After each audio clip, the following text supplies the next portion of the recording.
সুপ্রিয় শিক্ষার্থীবৃন্দ ও সম্মানিত শ্রোতামণ্ডলী, আসসালামু আলাইকুম।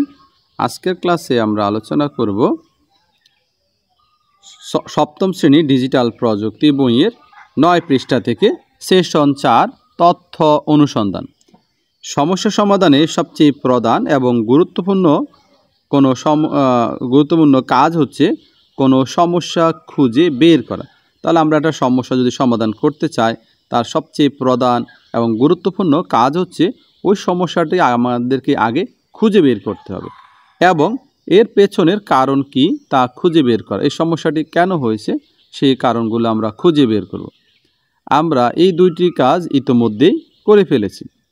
এবার আমরা তথ্য অনুসন্ধান করে সমস্যাটির সমাধান খুঁজে বের করব। তার সমস্যাটির সমাধান করতে হলে আমাদেরকে তথ্যগুলো অনুসন্ধান করতে হবে। চলো আমরা আরেকটি উদাহরণ দিয়ে ব্যাপারটি বোঝার চেষ্টা করি। সমস্যার উদাহরণ: শ্রেণীকক্ষে শিক্ষার্থীর সংখ্যা বেশি হওয়ায় শিক্ষক নির্দিষ্ট সময়ের মধ্যে একটি সেশন শেষ করতে পারছেন না। একটা সমস্যা পেলাম কি, তিনি শিক্ষার্থী বেশি হওয়ার কারণে তিনি তার সেশনটি শেষ করতে পারছেন না। এখন আমাদের যে সমাধান খুঁজতে হবে, শ্রেণীকক্ষে কিভাবে ব্যবস্থাপনা করলে শিক্ষক নির্দিষ্ট সময় সকল শিক্ষার্থীর একটি সেশনে সব কাজ শেষ করতে পারবেন, এটা আমাদেরকে লক্ষ্য করতে হবে। এটা সমাধান আমাদেরকে খুঁজে বের করতে হবে। তো সমাধানের তথ্যের উৎস হতে পারে আমরা কোনো একটা পত্রিকা দেখতে পারি এই জাতীয় কোনো সমস্যার সমাধান আছে কি না, অন্য কোনো সিনিয়র শিক্ষক তার কাছ থেকে আমরা একটা পরামর্শ নিতে পারি, এই বিষয়ে কোনো বই লেখা আছে কি না, অর্থাৎ শিক্ষকদের প্রশিক্ষণ ম্যানুয়াল বই, বা ইন্টারনেটের মাধ্যমে এই সমস্যাটার সমাধান খুঁজে বের করা যায় কি না সেটা আমরা এটা বের করার জন্য সেই সমাধানটা আমরা খুঁজে বের করব। আমরা বাড়িতে গিয়ে আমাদের সমস্যার সমাধানের জন্য তথ্য খুঁজে বের করব। আমরা ইন্টারনেট ব্যবহার করতে পারি, কোনো পত্রিকায় আমাদের সমস্যা বিষয়ে লেখা আছে কি না খুঁজে দেখতে পারি, অথবা কোনো অভিজ্ঞ ব্যক্তি বা বিশেষজ্ঞের সাক্ষাৎ নিতে পারি। তাহলে আমরা বাড়িতে গিয়ে কীভাবে সমস্যাটা খুঁজব, এটা আমরা প্রথমে ইন্টারনেট ব্যবহার করতে পারি বড়দের সহযোগিতায়। কোনো পত্রিকা আমাদের সমস্যাটার বিষয়ে লেখা আছে কি না সেটা আমরা খুঁজে দেখতে পারি, অথবা কোনো ব্যক্তি বা তিনি বিশেষজ্ঞ এই বিষয়ে তার সাক্ষাৎকার আমরা নিতে পারি। তথ্য অনুসন্ধানের কাজটি আমরা বাড়িতেই করব, কিন্তু তার আগে তথ্য অনুসন্ধান সম্পর্কিত কিছু সাধারণ নিয়ম বা বিষয় আমাদের জেনে রাখা ভালো। আমরা কিভাবে তথ্যগুলো অনুসন্ধান করব, যেমন মানবীয় উৎস থেকে তথ্য নেওয়ার ক্ষেত্রে, মানুষ থেকে আমরা যখন তথ্য নেব তখন আমাদের কি কি নিয়ম ফলো করতে হবে সেটা আমরা দেখব।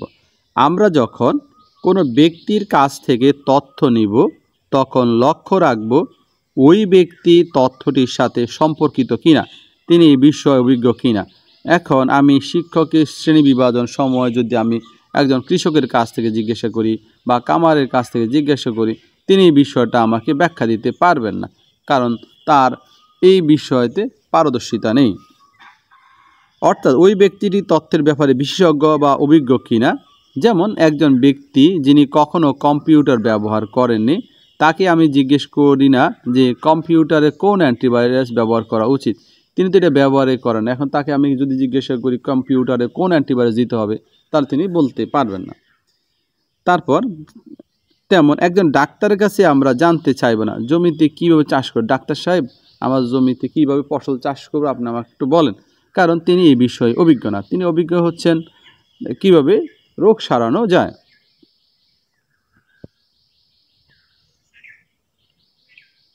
2 নাম্বার, কোনো ব্যক্তির কাছ থেকে তথ্য নেওয়ার সময় তার মতামতের চেয়ে প্রকৃত সত্য বা ফ্যাক্টকে গুরুত্ব দেব। একটা ব্যক্তি থেকে আমরা তথ্য নিলাম, তার মতামতের চাইতে আসলে আমরা দেখব যে তার মূল কোনটা, ফ্যাক্ট সত্য কোনটা, সেটাকে আমরা গুরুত্ব দেব। মতামত হচ্ছে ব্যক্তির নিজস্ব চিন্তা ভাবনা যা অনুভূতি প্রকাশ, আর অন্যদিকে ফ্যাক্ট হচ্ছে প্রমাণযোগ্য তথ্য। যেমন মতামত হচ্ছে আজকে অনেক গরম পড়ছে, আর ফ্যাক্ট হচ্ছে আজকের দিনে তাপমাত্রা 36 ডিগ্রি সেলসিয়াস। দুটোর মধ্যে ভিন্ন, দুটোই গরম, তবে ফ্যাক্টটা আমরা গুরুত্ব দেব।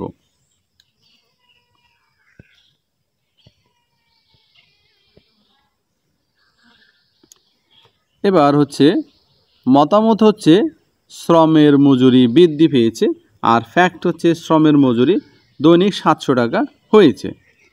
ব্যক্তি যে উৎসের উপর ভিত্তি করে তথ্য দিচ্ছে সেই উৎসটি যথেষ্ট বিশ্বাসযোগ্য কিনা সেটিও দেখা জরুরি।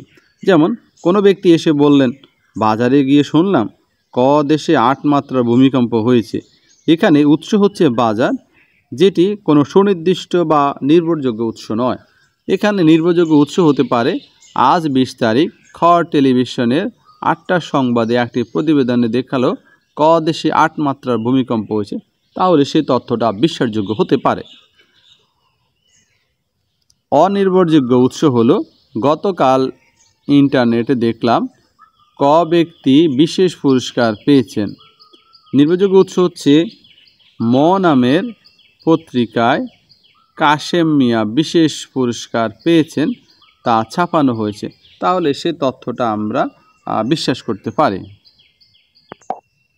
কোনো ব্যক্তি যখন সুনির্দিষ্ট কোনো উৎসের উপর ভিত্তি করে তথ্য দেয় তখন উৎসটি সত্যি ওই তথ্য দিয়েছে কিনা তা আমরা যাচাই করতে পারি। আর সুনির্দিষ্ট উৎস উল্লেখ না করলে যাচাই করা সম্ভব হয় না।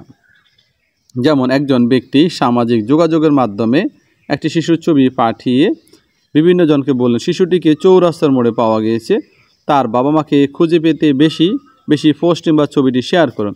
শিশুটির ছবিতে আর কোনো লেখা বা তথ্য নেই। আর কি তথ্য থাকলে শিশুটিকে এই ঘটনা সত্য বলে বিশ্বাস করতে পারতাম? প্রেক্ষাপট, পরিস্থিতি, সময়, স্থান ইত্যাদি ভিন্নতার উপর কোনো তথ্য বা ভিন্ন অপ্রাসঙ্গিক হয়ে যেতে পারে।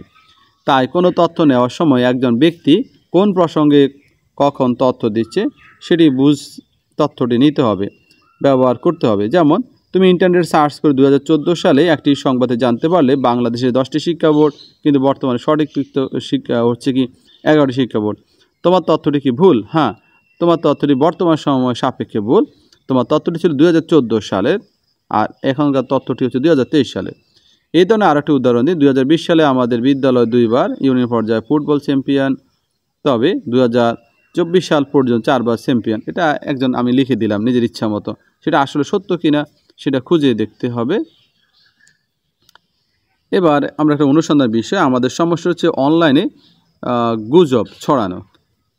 সমাধানের জন্য যে তথ্যগুলো খুঁজে পেলাম, কোনো তথ্য দেখা মাত্রই বিশ্বাস করব না। প্রথম কাজ হচ্ছে কোনো তথ্যই আমরা দেখা মাত্র কী করব না, বিশ্বাস করব না।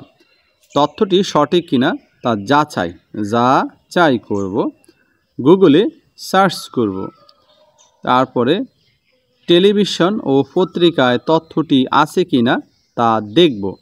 দেখা মাত্র আমাদের বিশ্বাস করা উচিত না, সবগুলো আমাদেরকে ঘেটে ঘুটে দেখতে হবে আসলে তথ্যটি সঠিক কিনা। শিক্ষককে জিজ্ঞাসা করব।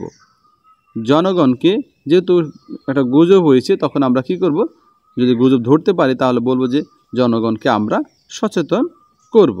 এভাবেই আমরা যে কোনো তথ্যগুলো যাচাই বা গুজবে ছড়িয়ে পড়া বিষয়গুলোকে যাচাই বাছাই করে জনসচেতনতা সৃষ্টি করতে পারি। ধন্যবাদ সবাইকে। আসসালামু আলাইকুম।